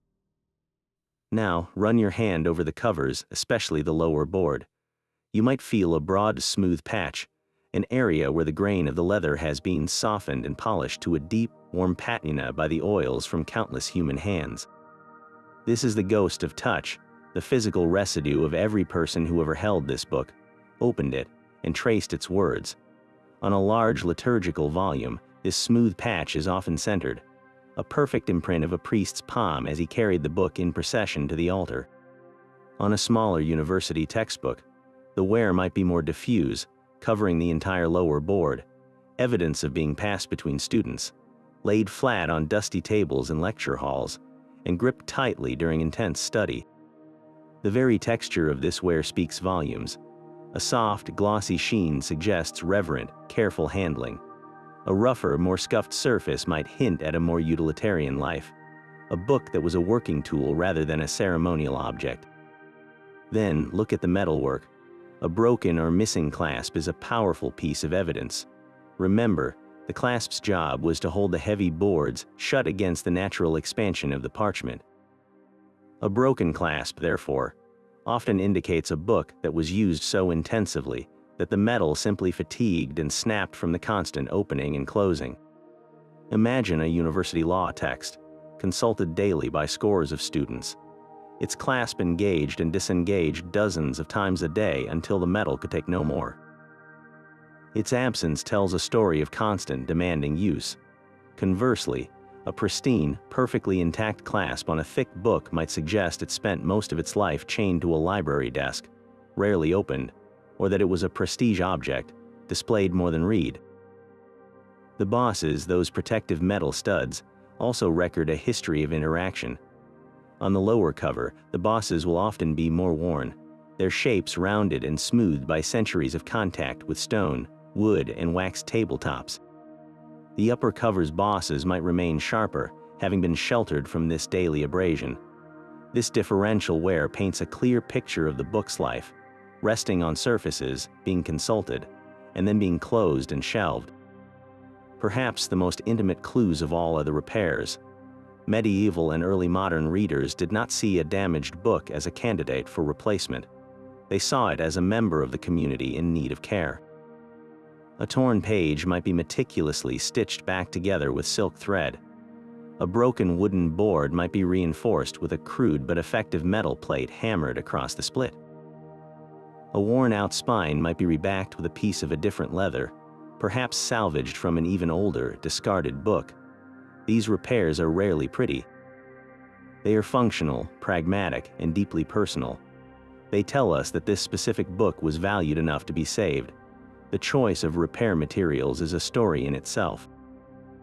A patch of rough, untanned leather used to fix a fine calfskin binding might indicate a repair made in a rural monastery with limited resources. A neat, almost invisible stitch repair could point to a skilled owner who cherished the book enough to perform delicate surgery on it. Each repair is a fossilized moment of crisis and resolution, a snapshot of a day when someone decided this particular volume was worth the effort to extend its life for another generation. When you put all these signs together, the worn corners, the polished covers, the broken clasps, and the humble repairs, you begin to reconstruct a biography. A book with deeply scuffed corners, a glossy patina on its lower board, a broken clasp, and multiple crude repairs likely lived a hard but valued life in a university or a busy monastic school. It was a working book, a vital tool for education. In contrast, a book with minimal corner wear, a pristine clasp, and only the most delicate, professional repairs probably spent its centuries in a more sheltered environment, like a cathedral treasury or a nobleman's private collection, handled with reverence by a select few. This forensic approach transforms the book from an inanimate object into a silent witness. That smooth patch on the cover is where a nervous novice monk first held it. That broken clasp finally gave way under the impatient hand of a scholar racing against the dying light of a winter afternoon. That clumsy stitch was made by a librarian determined to save a local treasure from falling apart. These marks are the echoes of countless lives, all connected across time by their interaction with this single, enduring vessel of knowledge. To truly appreciate the finished book, we need to step away from the glittering covers and into the heart of the workshop itself, a space filled not with magic, but with the simple, robust technology of the binder's craft. This was a world of wood, bone, and forged iron, where every complex process relied on a carefully curated set of tools, each one perfected over generations to perform its singular task with unerring efficiency. Imagine the workshop not as a silent studio, but as a symphony of practical sounds, the rhythmic tap of a hammer, the soft scrape of a blade on leather, the gentle creak of a wooden press. The binder's bench was a command center for this operation, and its most important piece of equipment was undoubtedly the sewing frame. This was not a complex machine, but a beautifully simple wooden structure, often a simple T shape or an H shape, with two upright posts supporting a horizontal crossbar. It was on this frame that the entire structural integrity of the book was born. The binder would stretch their linen or leather sewing supports vertically between the crossbar and the base, creating a taut grid. The gatherings of parchment were then methodically sewn, one by one, onto these supports, the frame holding everything in perfect alignment, and under the necessary tension to create that strong, even sewing we find so characteristic of medieval books. This humble wooden frame was the cradle of the book's skeleton, the starting point where scattered leaves began their transformation into a unified, resilient whole. Once the text block was sewn, the binder turned to a tool that was both simple and indispensable, the bone folder. This unassuming instrument, typically carved from the leg bone of a cow or deer, was the binder's primary instrument for persuasion. Its smooth, polished tip and rounded edge were perfect for tasks requiring pressure without cutting. After folding a large sheet of parchment to create a gathering, the binder would use the bone folder to burnish the fold, compressing the fibers to create a sharp, permanent crease. When attaching the pastidowne-in papers to the inside of the wooden boards, the folder was used to smooth out every last air bubble, ensuring a perfect, wrinkle-free adhesion. Its hard, non-porous surface was ideal for working with damp materials, as it wouldn't stick or absorb moisture like a wooden tool might. Perhaps its most crucial role came during the covering process. After the dampened leather was laid over the book, the bone folder was the primary tool for stretching and molding it.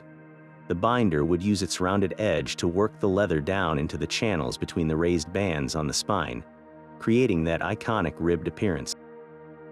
They would use its flat side to smooth the leather over the broad surfaces of the boards, and its pointed tip to tuck and pleat the material into neat, tight miters at the corners. A well-used bone folder, polished to a high gleam by decades of friction, was a testament to the binder's intimate, tactile connection with their materials, a tool that extended their sense of touch into a process of flawless finishing. For working with leather, a more aggressive set of instruments was required, chief among them the paring knife. This was not a knife for cutting in the traditional sense, but a specialized tool for shaving. Its blade was short, broad, and incredibly sharp, fixed in a sturdy wooden handle. Before covering, the binder needed to make the leather thinner and more pliable around the edges and along the spine area, ensuring it wouldn't create bulky, unsightly lumps when turned over onto the inside of the boards. They would place the leather flesh side up on a flat, hard surface called a paring stone, and then, with a skilled, controlled scraping motion, use the knife to carefully shave away layers, tapering the leather from the center out towards the edges. This was a moment of high tension. A slip of the hand could gouge the leather, rendering a precious hide useless. The sound of a properly sharpened paring knife moving across the grain was a soft, consistent hiss, a sign of a master at work. Alongside the knife, the awl was the tool for piercing and preparation. This was a simple spike of hardened steel set into a handle, used to punch the sewing holes through the folds of the parchment gatherings before they were placed on the frame. The awl made a clean, small hole that guided the needle and thread without tearing the delicate parchment, a crucial step that ensured the structural integrity of the sewing. It was also used to pierce guide holes in the wooden boards for the lacing in of the sewing supports, and to create small nicks in the turn-ins of the leather to help it lie flat. Where the bone folders smoothed and shaped, the awl prepared the way, creating the precise pathways that allowed the other components to lock together. The final phase of the process introduced tools of pure force, necessary for consolidating the book into its final, permanent form. The lying press was the workhorse of the bindery, a massive wooden screw press used to apply immense, even pressure. After the book was rounded and backed, it would be placed between the press's wooden jaws, which were then tightened with a large, threaded key. This pressure was essential for several reasons. It was used to hold the text block firmly while the binder applied glue to the spine, ensuring it penetrated evenly without seeping onto the pages. It was used to press the book after covering, helping the damp leather adhere perfectly to the boards as it dried, creating that signature drum-tight surface. And it was vital for the creation of pasteboards, where layers of waste parchment were glued together and then compressed in the press for days until they solidified into a single, rigid sheet. Alongside the press, the binder employed an array of hammers. The rounding hammer, with its distinctive, gently rounded face, was used for the delicate but forceful work of persuading the spine from a flat block into its characteristic convex curve. The backing hammer, often slightly flatter and broader, was then used to create the shoulders against which the boards would sit. These were not the heavy mallets of a blacksmith, but precision instruments, their weight and balance perfectly calibrated for the specific task of shaping parchment and board without causing damage. The final tool in this symphony of force was often the simplest, a heavy weight, perhaps a smooth river stone or a purpose-cast lead block. This would be laid on top of a newly pasted or covered book left in the press, providing a constant, gentle pressure over many hours or days as adhesives cured and leather slowly dried, ensuring every component settled into its final, perfect position. This entire toolkit, from the patient precision of the bone folder to the brute force of the press, represents a perfect marriage of mind and material. There were no power tools, no digital calibrations, just the skilled hand of the craftsperson guiding these simple, effective instruments to create objects of enduring complexity and beauty. Now, shift your perspective from the solitary craftsperson at their bench to the bustling, organized world of the medieval city, where the bookbinder was not an isolated artist, but a key member of a tightly regulated community. This was the domain of the guild, a powerful institution that controlled nearly every aspect of professional life, and its influence on the bookbinding trade was profound. The guild system was far more than a simple trade union. It was the guardian of quality, the enforcer of standards, and the gatekeeper of knowledge. In a world without patents or trademarks, the guild's seal of approval was everything. It guaranteed to a potential buyer, be it a wealthy merchant, a university, or a cathedral chapter, that the book they were purchasing was structurally sound, made with quality materials, and built to last. A binder operating outside the guild, a so-called rogue craftsman, would find it nearly impossible to secure prestigious commissions or even to purchase materials from reputable tanners and wood merchants, who were often bound by their own guild agreements. The heart of the guild system, and the true engine that ensured the survival of these complex techniques across centuries, was the apprenticeship. This was not a simple part-time job for a teenager, it was a life-altering commitment. A young boy, typically around the age of 12 or 14, would be formally bound by a legal contract, or indenture, to a master bookbinder. His family would often pay a significant fee for this privilege, and the boy would leave his home to live in the master's household for a period of 5, 7, or even 10 years. His life became one of total immersion.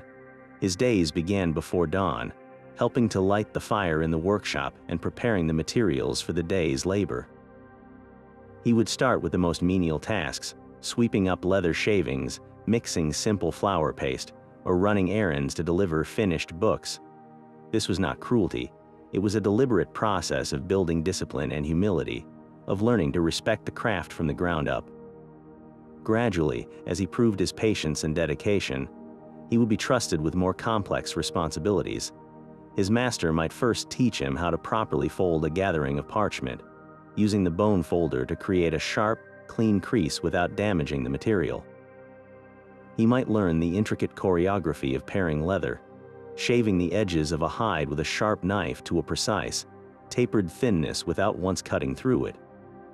The most critical knowledge, the exact recipes for the different mordants used in gold tooling, the secret for achieving the perfect temperature on a brass finishing tool, or the precise hammer strokes needed to round a spine without cracking the parchment, were guarded treasures.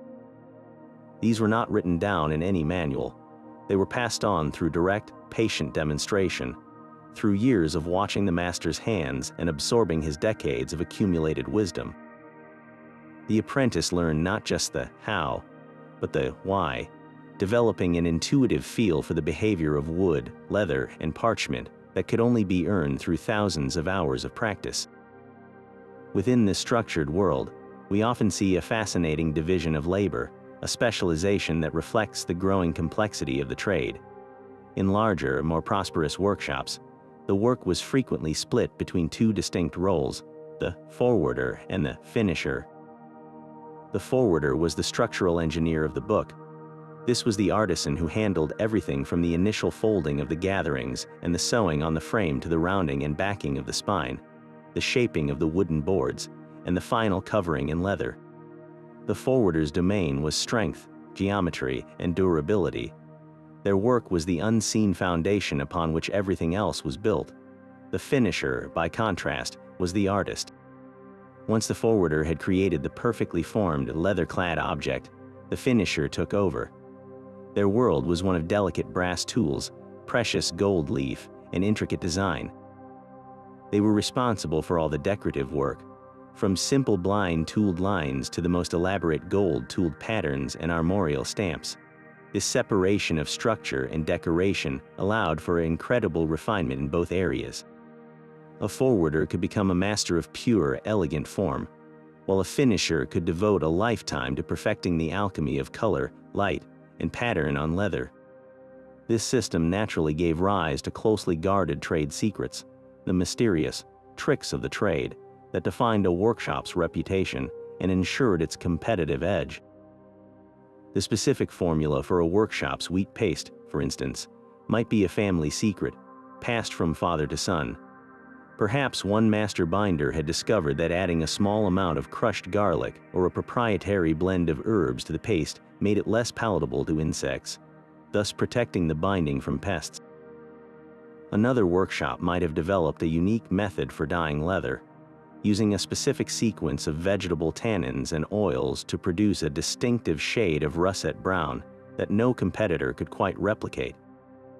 The most profound secrets often revolved around the application of gold, the exact composition of the egg white glaire or oil mordant, the perfect moment of tackiness to apply the gold leaf, the precise temperature to heat the tool so it would bond the gold without scorching the leather. These were the crown jewels of a finishing workshop. To divulge such a secret to an outsider was not just a breach of etiquette, it was a violation of the guild's oath, an act that could result in heavy fines, expulsion from the guild, and the utter ruin of one's professional reputation. The culmination of this long, arduous journey was the creation of the masterpiece. This term, which we use so lightly today, had a very specific and daunting meaning. After his years of service as an apprentice, a young man would become a journeyman, free to travel from city to city, working for different masters to broaden his experience. When he felt he had honed his skills to the highest level, he would apply to the guild for the status of master craftsman. His final test was to produce a masterpiece, a complete book, entirely crafted by his own hand, from the sewing of the text block to the final tooling of the cover. This piece was then scrutinized by the guild's masters, who would examine every stitch, every joint, every stamped impression with a critical and unforgiving eye. They were looking for flawless technical execution, but also for evidence of artistic judgment and innovation. Only if this masterpiece met their exacting standards would the journeyman be admitted as a full master, granting him the right to open his own shop, take on his own apprentices, and add his own unique voice to the long, unbroken chain of the bookbinding tradition. In this way, the guilds did more than just regulate a trade. They became the living memory of the craft, ensuring that the hard-won knowledge of one generation was not lost but was instead refined, expanded, and passed on to the next, creating a legacy of skill that has endured for 1,000 years. But even with all this regional variation and guild-enforced quality, there was always the temptation to cut a corner, to create the illusion of luxury without the back-breaking labor and expense. And this brings us to one of the most delightful and intriguing deceptions in the entire history of the craft: the false raised band. Picture the spine of a fine medieval book, its surface defined by those distinct, horizontal ribs we've come to admire. We know these are the ghosts of the sturdy leather cords or linen tapes onto which every single gathering was meticulously sewn, the very skeleton of the book made visible. Now, imagine a binder in the 16th or 17th century, looking at that iconic profile and realizing they could replicate it with a fraction of the effort. Instead of sewing the text block onto raised supports, they might sew it using a much faster, cheaper method that resulted in a perfectly flat spine. Then, once the book was covered in leather, they would take narrow, rolled-up strips of parchment or thin leather and simply glue them onto the spine, right where the genuine raised bands ought to be. Finally, They would carefully press the still damp leather cover over these glued-on strips, creating the perfect ribbed illusion of a hand-sewn, structurally superior binding. Why would a binder engage in such a clever bit of trickery? The answer is almost always economics, as the demand for books exploded with the rise of universities and, later, the invention of the printing press. The pressure to produce books more quickly and cheaply was immense. The traditional method of sewing onto raised supports was time-consuming and required significant skill. A binder working on a commission for a wealthy patron could justify that time, but a binder producing books for a broader, more cost-conscious market needed to find efficiencies. Creating a flat-spined book was simply faster, but here's the fascinating part. The market still associated those raised bands with quality and tradition. A book without them might be perceived as cheap or poorly made, even if its actual construction was perfectly sound. The false band, therefore, was a brilliant marketing ploy. It was a way to give a less expensive book the visual pedigree of a more luxurious one, to make it look like it belonged on the same shelf as the heirloom volumes in a nobleman's library. It was a cosmetic upgrade, a savvy deception aimed at the buyer's eye, convincing them they were getting a more valuable object than they actually were. This practice introduces a thrilling layer of forensic detective work for modern historians and bibliophiles. How can you tell a real raised band from a fake one? The telltale signs are often subtle but unmistakable to a trained eye. On a genuine binding, the raised bands are an integral part of the book's structure. If you gently open the book, the spine will flex, and those bands will move with the text block, solid and unwavering. They have a certain heft and substance to them.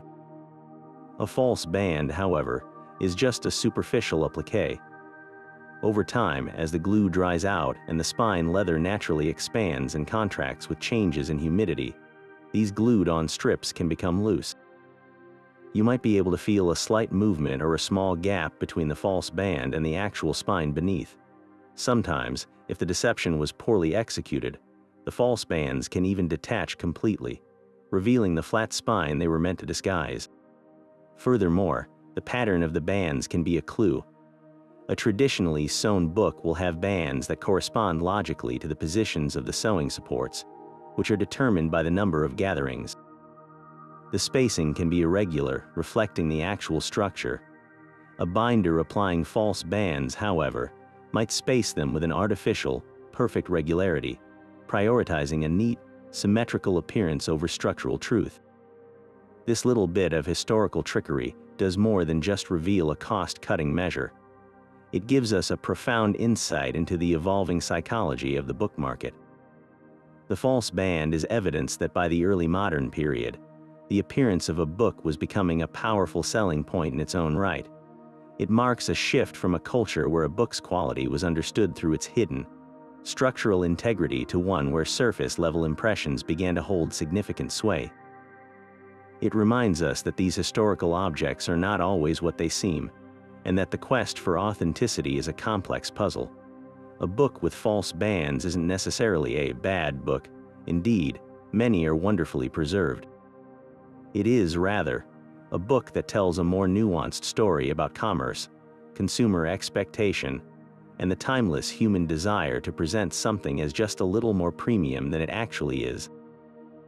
It's a charming, slightly cheeky chapter in the long story of bookbinding, proving that even in the pursuit of knowledge and beauty, there was always room for a little clever imitation. Tucked away at the very top and bottom of the spine, where the eye might initially glide right past, lies one of the bookbinder's most elegant and sophisticated details, the in-band. At first glance, these little rolls of colored thread might seem like a purely decorative flourish, a final bit of embroidery to add a spot of cheer to an otherwise solemn object. But to dismiss them as mere ornament would be to miss a masterpiece of micro-engineering. In reality, the in-band is a dual-purpose marvel, a fusion of brute strength and delicate artistry designed to protect the book at its most vulnerable points. Think about the areas where the spine meets the head and tail of the book. These are the zones that bear the brunt of the stress every single time a volume is pulled from a shelf by its head cap. Without reinforcement, The gatherings at these extreme ends are susceptible to tearing away from the spine lining, and the leather covering itself can split or fray from the constant friction. The in-band is the craftsperson's ingenious answer to this problem, a tiny, woven bastion of defense. Constructing a proper in-band was a specialized skill, often considered a separate discipline within the bindery. The process began with a foundation, a core. This was typically a length of sturdy vellum or leather cord, or sometimes a simple leather thong, that was anchored securely to the wooden boards of the book, often by lacing it through a hole just like the main sewing supports. This core became the structural backbone upon which the entire in-band was built.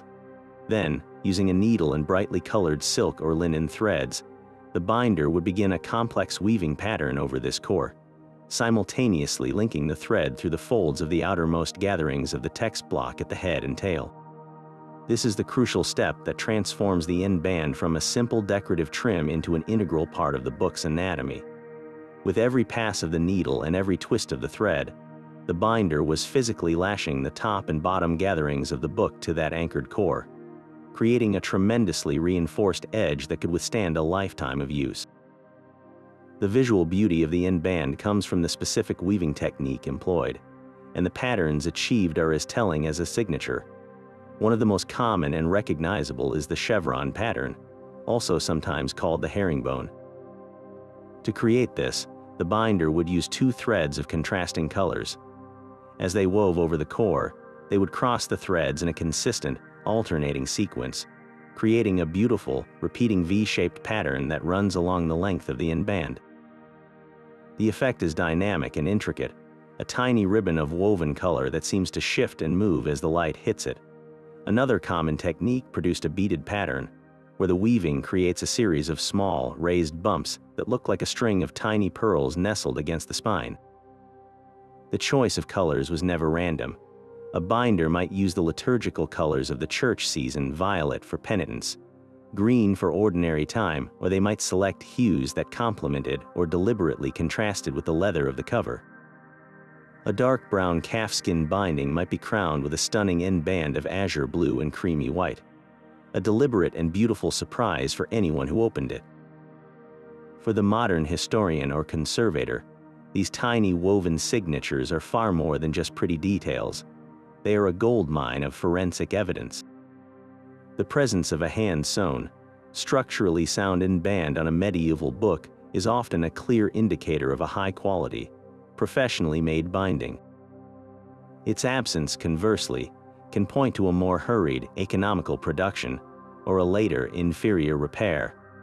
But the clues go much deeper than a simple yes or no. The specific weaving pattern can be a powerful geographical marker. Certain chevron styles, for instance, are strongly associated with binders in northern Italy, while particular beaded patterns might be a hallmark of workshops in the southern Netherlands. By building a vast comparative library of these techniques, scholars can often look at an in-band and narrow down a book's origin to a specific city or even a particular workshop. Furthermore, the materials themselves tell a story. The use of expensive, vibrant silk threads points to a wealthy patron, while more common linen threads in simpler colors suggest a book intended for a university or a less affluent monastic house. Over time, the in-band, like the brass tools used on the cover, can reveal its own history through wear and repair. A beautifully preserved, original in-band with sharp, bright colors is a rare and wonderful sight. More often, we see the threads faded to a soft, muted palette by centuries of light, or worn thin in the very center from the gentle, repeated pressure of a finger pulling the book from its shelf. This wear is not a flaw, but a badge of honor, a quiet record of the countless times this particular book was chosen, held, and read, its tiny woven guardian faithfully doing its job for generation after generation. After spending centuries in the hands of monks, scholars, and collectors, it's no surprise that many medieval books carry the marks of their long and eventful lives. They bear the scars of history, and confronting these marks means accepting a difficult truth. The binding you see on a medieval book today is very often not its first. The original, time-crafted cover may be gone, replaced in a later century by a new one. This act of rebinding is itself a pivotal chapter in the book's biography, driven by a few powerful forces. The most straightforward is simple wear and tear. A book used daily in a university or a monastery for 200 years would eventually have its wooden boards splinter, its leather cover wear through to nothing, or its sewing simply give out from fatigue. The heavy clasps, so vital for holding the parchment in check, might break, rendering the book unable to stay closed and protect its contents. In these cases, rebinding was an act of rescue, a necessary intervention to keep a valued text functional and prevent its complete disintegration. Then there are the more dramatic agents of destruction. Pests were a constant menace. Woodworm could reduce a solid oak board to a fragile, honeycombed shell from the inside out, while hungry rodents might gnaw on the leather and parchment, leaving behind telltale jagged edges. Water damage was another silent killer.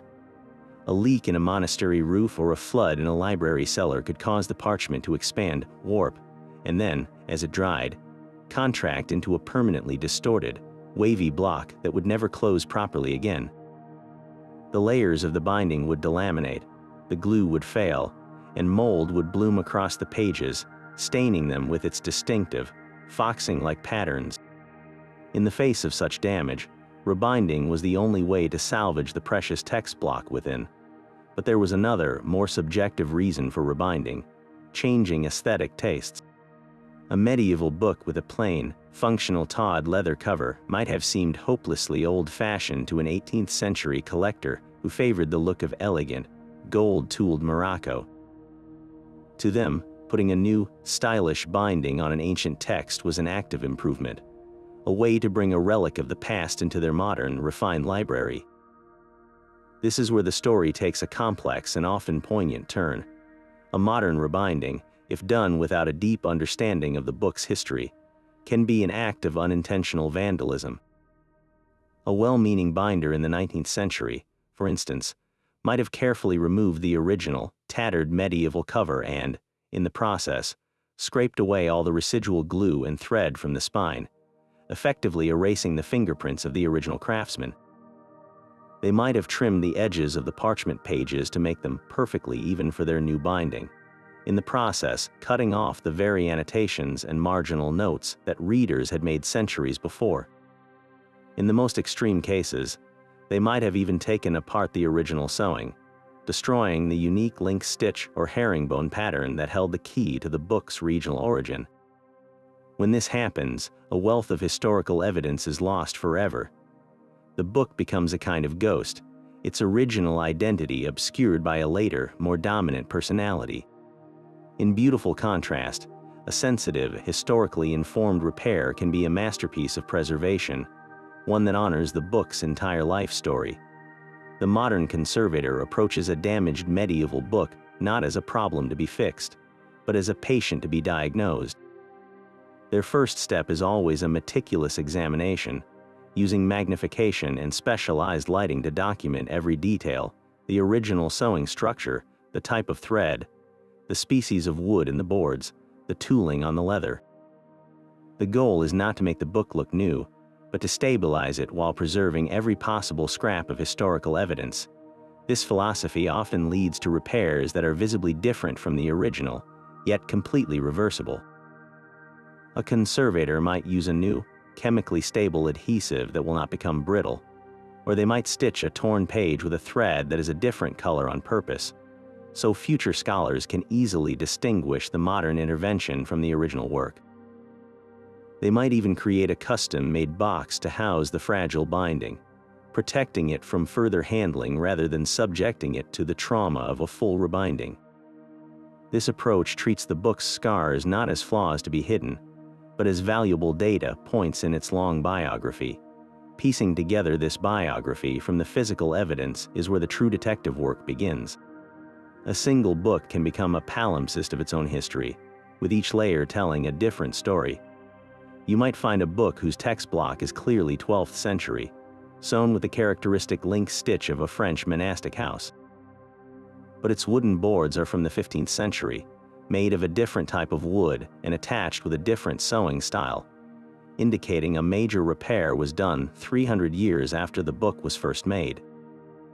The leather cover might be from an 18th century rebinding, and inside, you might discover a parchment patch used to repair a tear, a fragment salvaged from a different, even older manuscript that was being recycled. Each of these elements is a clue. The 15th century boards tell us the book was still valued and in active use centuries after its creation, significant enough for someone to invest in a costly repair.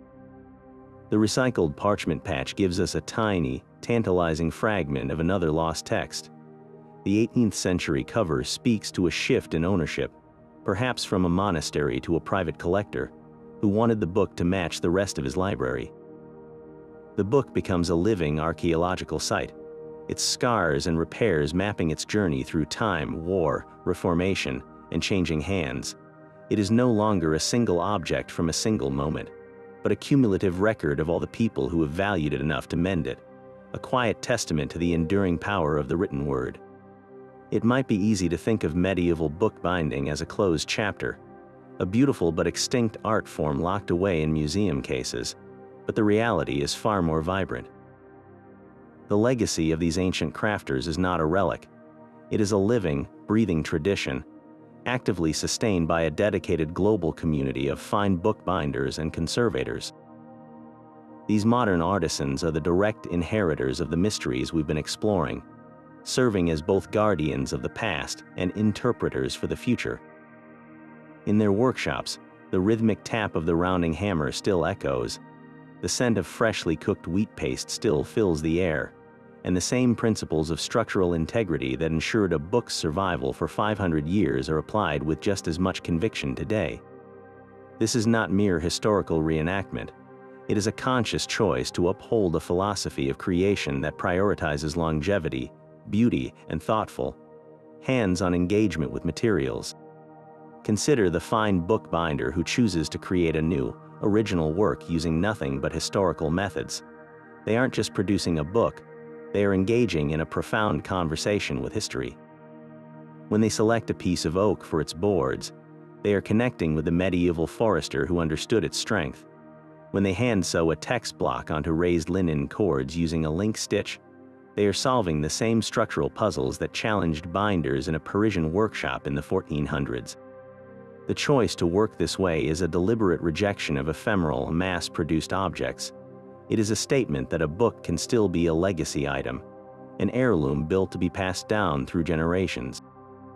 These binders often work on limited editions, artists' books, or special commissions, creating modern vessels for contemporary words and images, but using a time-tested architectural framework that guarantees their survival. They prove that the medieval book's greatest innovation wasn't a specific tool or stitch, but its underlying ethos, that a container for knowledge should be worthy of the knowledge it contains, crafted to endure both physically and aesthetically. Working in parallel to these creators are the conservators, the unsung heroes who act as emergency surgeons for the ancient books themselves. Their role is one of immense responsibility and delicate nuance. A conservator approaching a damaged 14th century psalter isn't trying to make it look new. Their goal is to stabilize and preserve, to extend its life for future scholars and admirers, while respecting every scar and alteration that tells the story of its long life. They use their deep understanding of historical techniques to diagnose problems. Is the sewing broken because the original thread has finally fatigued after 6 centuries? Has the animal glue on the spine become so brittle it's cracking the leather? The conservator's intervention is always minimal, reversible, and documented with the precision of a medical chart. They might use a Japanese paper that is both strong and chemically stable to repair a torn parchment page, or they might painstakingly resew a text block using historically accurate linen thread, ensuring the new work is distinguishable from the old but just as strong. In their hands, the principles of medieval durability are not just respected. They are actively used to grant these objects another 500 years of life. What keeps this knowledge from fading into obscurity? The answer lies in a powerful, intergenerational chain of teaching and mentorship that mirrors the old guild system, albeit in a more open and collaborative form. Master bookbinders and senior conservators pass their skills on through apprenticeships, specialized workshops, and university programs. A student might spend weeks just learning to pare leather correctly with a knife, developing the muscle memory required to shave it to a perfect, consistent thinness. They might practice cooking wheat paste over and over, learning to recognize the exact moment of gelatinization by its translucency and texture. This is knowledge that cannot be fully captured in a manual.